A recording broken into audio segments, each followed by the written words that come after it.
Let's talk about inspiration and critiques. First of all, inspiration is, I will quote Chuck Close because it's the best response I've ever heard to something I see all over the place on the web, on sites, in galleries. Yeah, what's your inspiration? What's your inspiration? Here's Chuck Close. He says, inspiration is for amateurs. The rest of us just get to work. Probably that's enough said. Um, when you're a working artist, when you're trying to develop whatever your version of success is, whether you want to make pillowcases distributed to Walmart, or you want to make one of originals that are uh, noteworthy and benchmarks in your life, everything comes from the work. So, it's a question I get from students and from young artists all the time is how can I get better? How can I make work that's important or that impresses people? Or I don't know. I understand that desire. I understand because and this again, this is about language. You have to understand what you're really saying. And when you want to make work that captivates someone's attention, okay, um, the best way to do that is to make the best work that you possibly can. Um, that sounds like a cliche, but remember, cliches are cliches because they're full of truth. So, what Chuck Close is saying is, um, you're not going to make a masterpiece every time you sit down and paint. The master work comes from work, work, work. And you will do what you're doing now, you will continue to do that until something happens. And maybe you get bored and you try something. Maybe, for me, I'll talk about myself. There are times when I'm painting that I notice I've gotten into a habit. And there's two things about that when I notice a habit. I notice that for some reason when I do this burnt umber, I always follow it up with sienna.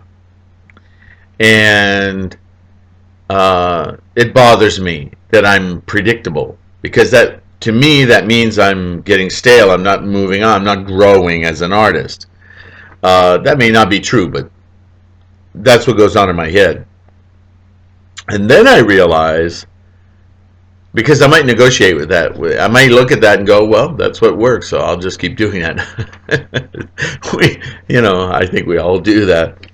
But at some point, it just becomes annoying because I keep seeing it. Once you notice something habitual that in the context of growing and making something new is in the way, then you discover something else about that perception, not the habit, but your perception of a habit, is that the habit is reinforced, and knowing about it creates this diametrically opposed fear of doing something else, whatever that is. Now that's exponentially annoying to me because now I want to face off. And so I'll go grab some purple and some yellow because I know those two are complementary colors and they'll shout at each other. And I'll attack and I'll decide, okay, screw burnt umber. Now my shadows are going to be this violet, dark violet purple color. And I put them in there. And some of that may go over umber and some of it may not. And something will happen. because I work in acrylic, I don't have to worry too much about making mud. When you're working in oil, this is a very different situation, because with oils you're wanting to layer them so that the light will bounce off the colors and come through successive layers and create a richness of tones. When you mix on the canvas with oils, especially with darker colors, you tend to make what's known as mud. You make this indecipherable olive dark green mud. It's just, first of all, it's ugly because it doesn't reflect like the rest of the oil, and you can't do much with it. It's just sloshing it around. You can stick white in it, it's lighter mud. You can stick black in it, it's darker mud. It's just not good. So I have the luxury with acrylic, at least I find it a luxury, that I can go right where I was 10 minutes ago and change my mind and go over it, and it's opaque, it doesn't mix with it, and I get pure color. So I don't have to worry about that mud too much, or at all.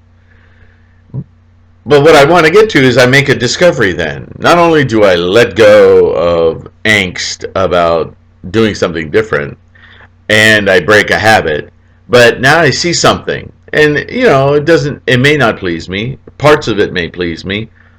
And I may go back into it and go back to what I know.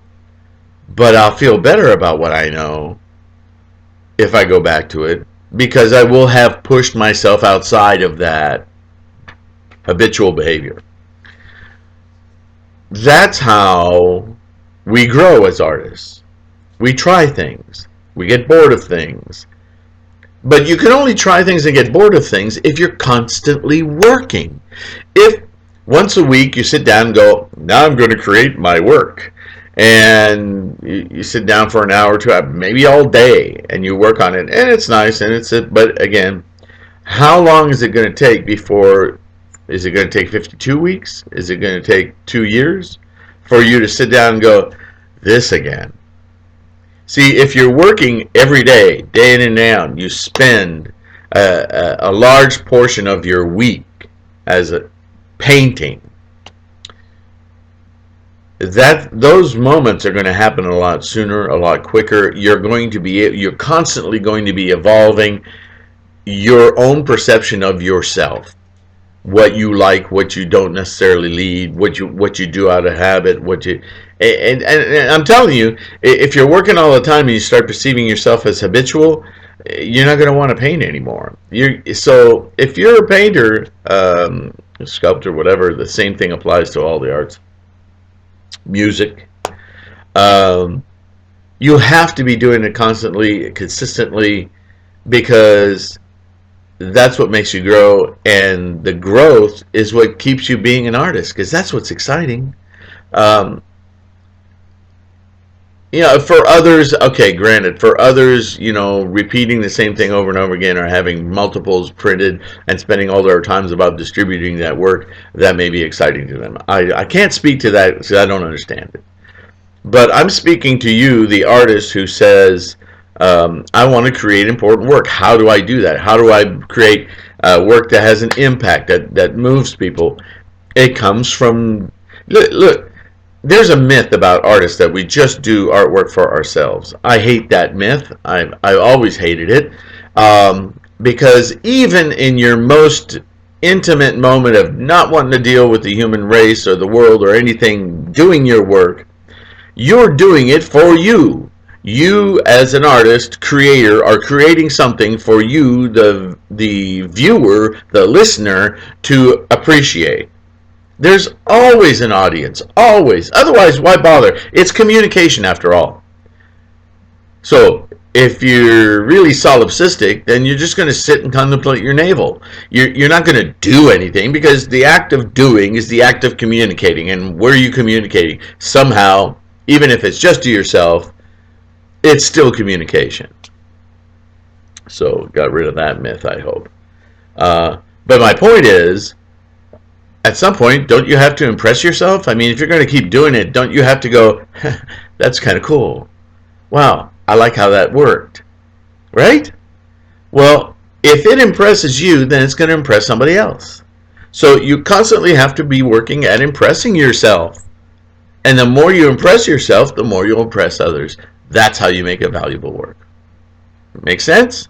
I hope it does. I hope you leave me some comments. Let's talk about this some more. And I'll talk to you soon. Thanks for listening.